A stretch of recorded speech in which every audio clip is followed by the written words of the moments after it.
नोएडा में हुए श्रमिकों के आंदोलन को लेकर एक ऐसा सनसनीखेज खुलासा हुआ है जिसने सुरक्षा एजेंसियों की होश उड़ा दिए हैं। पुलिस कमिश्नर लक्ष्मी सिंह ने प्रेस कॉन्फ्रेंस कर साफ कर दिया है कि इस पूरे बवाल की डोर सरहद पर पाकिस्तान से जुड़ी हुई थी। सोशल मीडिया पर प्राउड इंडिया और अमीन इलियास जैसे हैंडलर के जरिए ये झूठ फैलाया गया था कि पुलिस की गोली से 11 और 14 मजदूरों की मौत हो गई थी, जबकि सच्चाई से कोसों दूर दिख रही है। आइए सुनते हैं लक्ष्मी सिंह का और क्या कुछ कहना है। साजिशकर्ताओं में जो तीन मेन अभियुक्त अभी तक गिरफ्तार किए गए हैं, उनके द्वारा इस एजिटेशन के जस्ट पहले कुछ व्हाट्सएप ग्रुपों को QR कोड स्कैन करके बनवाया गया था और उसके वो एडमिन थे और इन ग्रुपों के माध्यम से लगातार वायलेंस करने, सड़कों पर आने, आगजनी करने, फैक्ट्रियों में तोड़फोड़ करने के लिए श्रमिकों को उकसाया जाता रहा।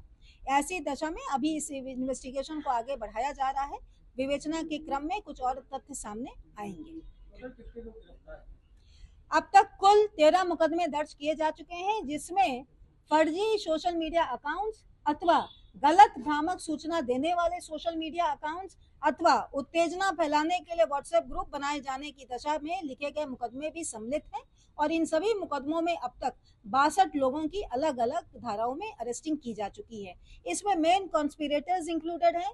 आगजनी करने वाले कुछ तत्वों में से 9 लोगों को आइडेंटिफाई करके उनको गिरफ्तार किया जा चुका है तथा अन्य ऐसे लोग हैं जो ना कि किसी ऑर्गेनाइजेशन मतलब किसी फैक्ट्री के मैनेजमेंट में थे, ना लेबर थे कहीं पर, बल्कि आउटसाइडर्स थे।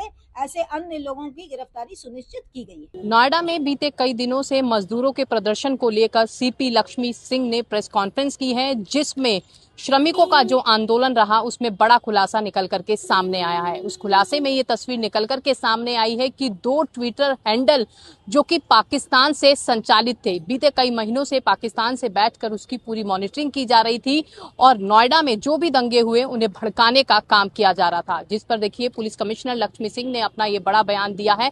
तो आप अंदाजा लगा सकते हैं कि किस तरीके की स्थिति अब की बार नोएडा में बनी और इनके जो मेन मास्टरमाइंड थे उसमें चाहे हम बात करें रुपेश की, आकाश आनंद की या मनीषा की, तो उन तीनों की गिरफ्तारी के लिए लगातार टीमें जो हैं दबिश देती हुई नजर आई थी, जिसमें 2 लोगों की गिरफ्तारी हुई है, जिसमें रुपेश रॉय और मनीषा का नाम निकल करके सामने आ रहा है और आकाश आनंद अभी भी फरार चल रहा है। तो आप इस तस्वीरों से अंदाजा लगा सकते हैं कि नोएडा में जो हालात बिगड़े तो किस तरीके की मास्टर प्लानिंग रही, वो इस तस्वीरों से प्रेस कॉन्फ्रेंस से साफ तौर पर नजर आ रहा है। और आदित्य आनंद के लिए अभी भी अलग अलग जिलों में दबिश दी जा रही है और साथ ही जो रुपेश राय था वो जो है अलग अलग राज्यों में जाकर ट्रैवलिंग करता था, उसके साथ ही मनीषा भी रहती थी। तो आप अंदाजा लगाइए कि बिना पढ़े लिखे ऑटो चालक होकर आखिर इतना पैसा कहां से आता है।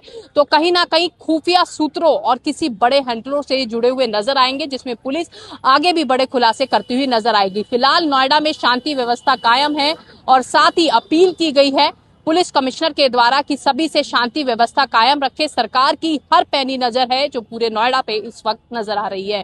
कैमरामैन सौरभ के साथ मैं प्रिया राणा, TV7 भारत, नोएडा।